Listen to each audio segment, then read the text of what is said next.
আজ শ্রাবণ মাসের প্রথম সোমবার, তাই দিনের শুরুতেই মহাদেবের আশীর্বাদ নিয়ে সবাই মিলে জল ঢালতে যাওয়ার প্রস্তুতি করছি। তো হ্যালো এভরিওয়ান, কেমন আছো সবাই? আশা করি অনেক ভালো আছো। আমি পূজা সবাইকে আজকে নতুন ব্লগে অনেক অনেক ভালোবাসি। আর গত রাতে একটু মেহেন্দি পড়েছিলাম, তাই আজকে সকালটা মেহেন্দির কালার দেখে মনটা ভরে গেল। মহাদেবের পুজো প্রস্তুতি না করলে হয়, তাই তো কুয়োর পাড়ে গিয়ে ঠাকুরের বাসনগুলো ভালো করে মেজে নিলাম। তারপরে ঘরে ফিরে এসে বিছানাটা গুছিয়ে উঠিয়ে রাখলাম। সকালবেলার ছোট ছোট কাজগুলো শেষ করে এবার শুরু হলো দিনের বাকি। তারপরে সব বাসনপত্র সুন্দর করে ধুয়ে পরিষ্কার করে নিজের জায়গায় গুছিয়ে রেখে দিলাম।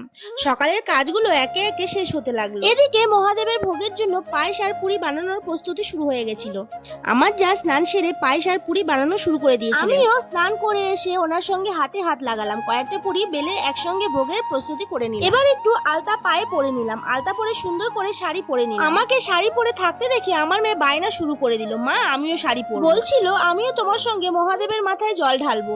শেষ পর্যন্ত ওর আবদার আর ফেলতে না পারে শাড়ি ওকে পরিয়েই দিলাম। আরো শাড়ি পরে খুব খুশি হয়ে গেছে। এর মধ্যে আমার বৌদি আর আমার মা সুন্দর করে পুজোর আয়োজন করে নিয়েছিল। তারপর আমিও আর দেরি না করে মহাদেবের মাথায় জল ঢেলে পুজো করলাম।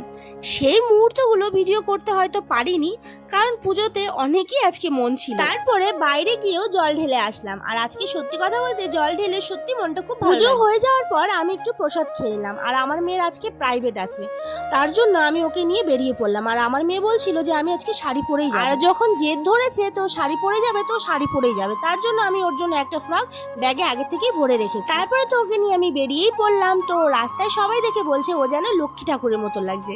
তো বন্ধুরা যাই হোক, আজকের ব্লগটা আমি এখানে শেষ করছি। তো আমার ব্লগটা যদি ভালো লেগে থাকে তাহলে অবশ্যই পাশে থাকবে। তো আজকে টাটা।